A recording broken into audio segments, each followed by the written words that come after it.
Welcome to St. Louis on the Air. I'm Sarah Fenske. Over Memorial Day weekend, we all saw the scenes of crowded swimming pools and busy bars in Lake of the Ozarks. Missouri was trending on Twitter, and not for the right reasons, as throngs of young people ceased sheltering at home and bellied up to the bar with nary a mask in sight. We now know that someone at one of those packed bars had COVID-19. Cases of community spread are almost certain to follow. But that all feels inevitable in this pandemic. And so the question is not who. The question is why. Why risk contracting or spreading a deadly disease just to get your drink on?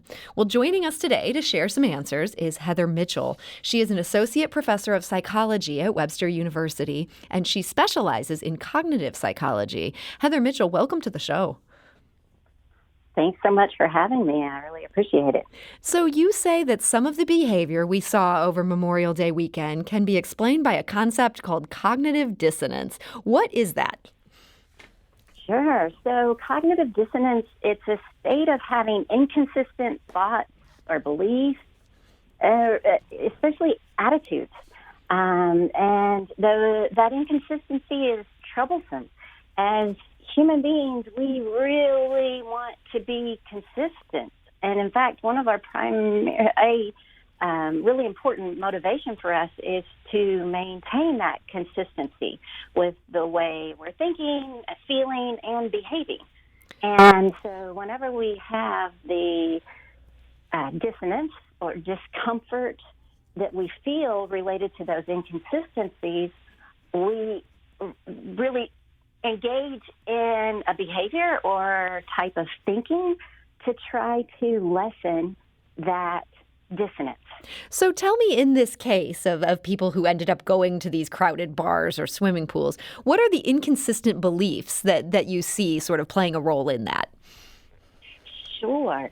So as we have come to learn here in America for however many years, we've been a part of summer society.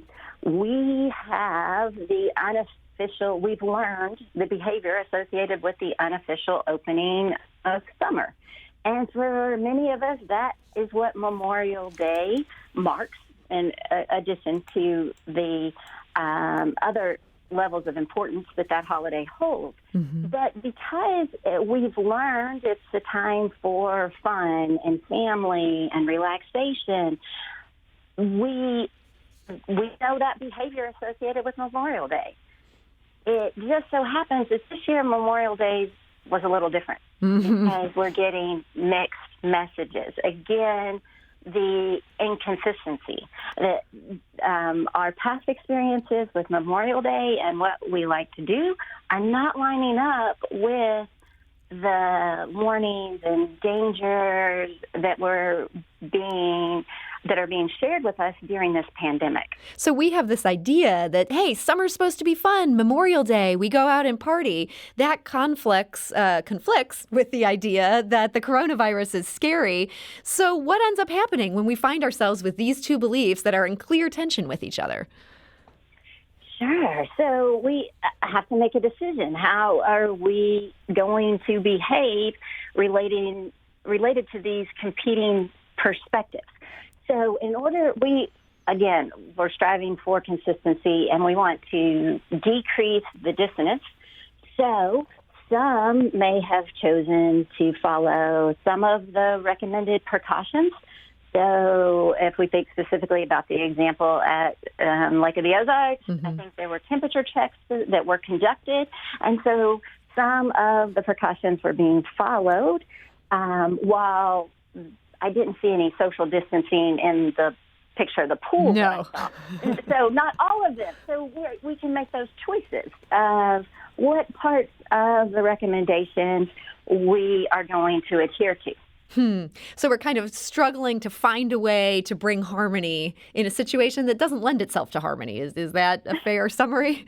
That's a great summary. And I think as we look back at that weekend and those times and the behaviors that we know we did, as well as the behaviors we saw of others, some individuals certainly chose to hunker down and not leave and just enjoy a quiet Memorial Day in their homes and adhering to all the recommendations and guidelines that they had been given, while we saw the other side, or into the continuum, with the footage that came out of the Lake of the Ozarks. Well, if you're listening to this conversation about cognitive dissonance and risk-taking in the age of the coronavirus, we're curious to hear from you. We want to know, how are you calculating risk and deciding what actions to take during this pandemic? You can give us a call at 314-382-8255. That's 382-TALK. You can also send us a tweet. We're at STL on air. You can email us at talk@stlpublicradio.org. Now, Peggy Dolter left us a voicemail yesterday after responding to a question we asked listeners in this week's newsletter. That's our St. Louis on the Air newsletter. And we wanted to know of any courses of action folks are weighing and trying to reconcile what they know with what they do. And she said she's been experiencing information overload about where things stand in terms of the number of COVID-19 cases and where things are headed with the pandemic right now. One reason for that is just as things are opening up, I'm weighing this. Is it okay to go to a restaurant, eat outside with friends, wearing a mask when we're not eating? Is it okay to go away for a weekend? There are fewer than 10 people sharing a house on the lake. Is that okay? It's a small group.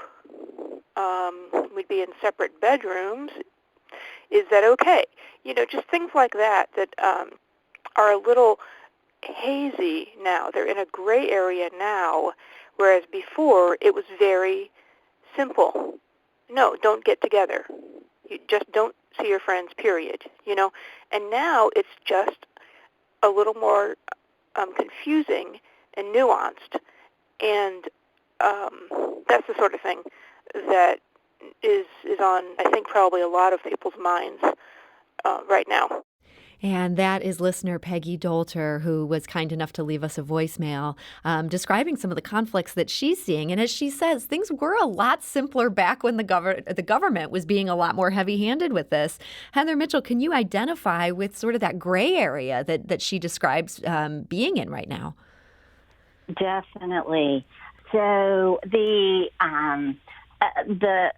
confusion that we're in as things begin to open up and we're allowed to do more and more activities, yet the lines aren't so clear as to what we should and should not do.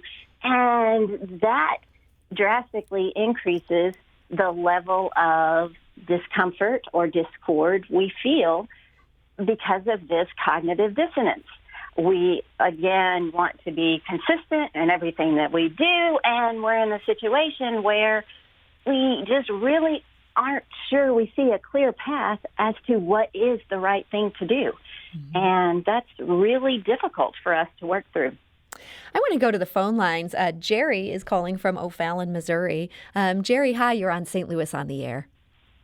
Good afternoon. Yes, really quickly. I have a background in accident investigation, and there was a phenomenon where people would indulge in something that was risky or above their ability level and expose themselves to more critical dangers and succeed, and then that would become the new floor of what they thought their experience levels could allow them to do. So you see a progression of people doing a riskier and riskier thing, as an example of my background. Flying into weather, it's a little dicey, but hey, they made it. And I think the same thing applies in this kind of situation.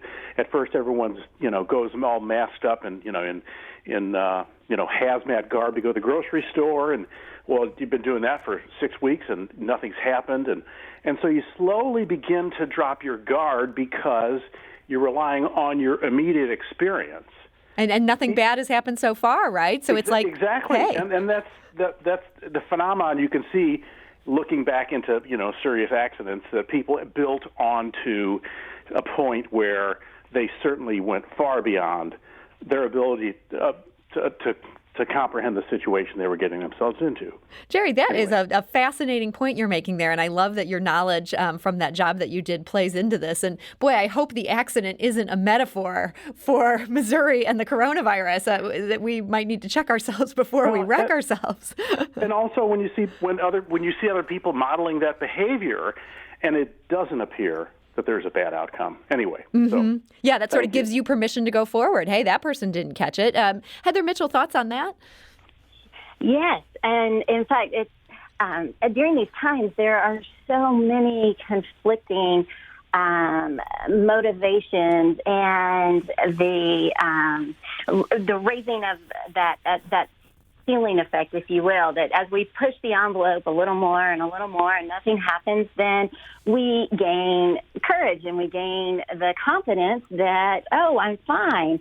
And yeah, there certainly are hesitancies that come with that behavior. And I just would hope that in the light of all of these phenomenon that are occurring, that we certainly should do our best to adhere to the recommendations that are being made that line up, again, with what we believe and what is safe and what is going to help us contribute to good homes, good neighborhoods, and good communities in general.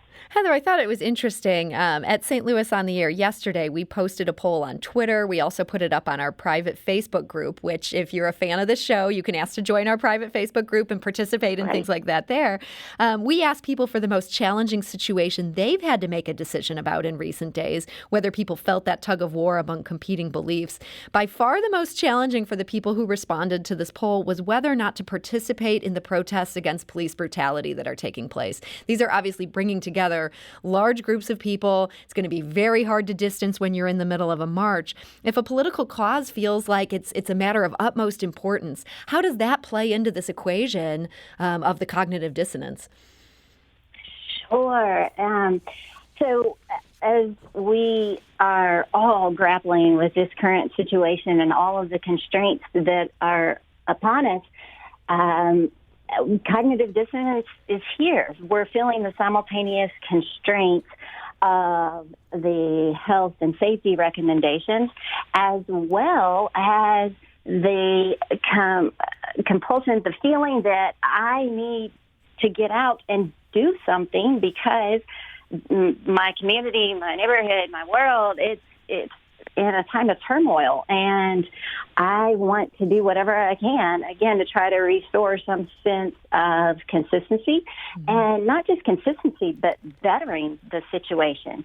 So as the dissonance hopefully is going to decrease eventually, but before we get to that lessening of the discourse, we hopefully are all working on ourselves to become the better individuals that we can during this time. We look for ways that we can be part of the solution and we can help create a better place for all of us to live. We also heard from Nick from Wentzville. He had a question that he was willing to take off the phone.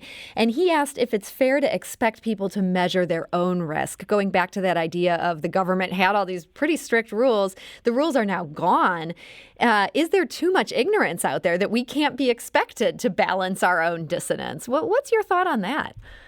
Yeah, that's a great question. I think of course, we can. And You have faith in us? I do. We have up until this point. I know these are unprecedented times, and now this last week or so, they've just become even more so. Mm-hmm. Yet, I do believe we also all want to do the absolute best we can to better ourselves, our homes, and our lives as we contribute, hopefully beneficially, to the lives of our neighbors. and each other.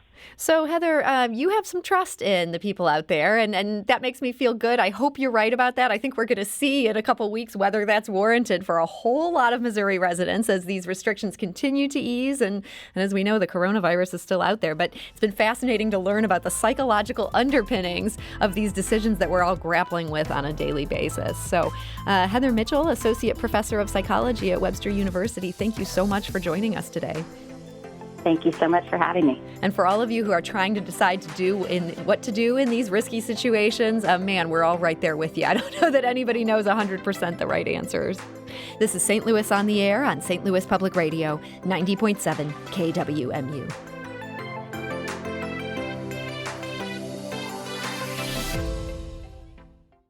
Support comes from the Missouri Forest Products Association.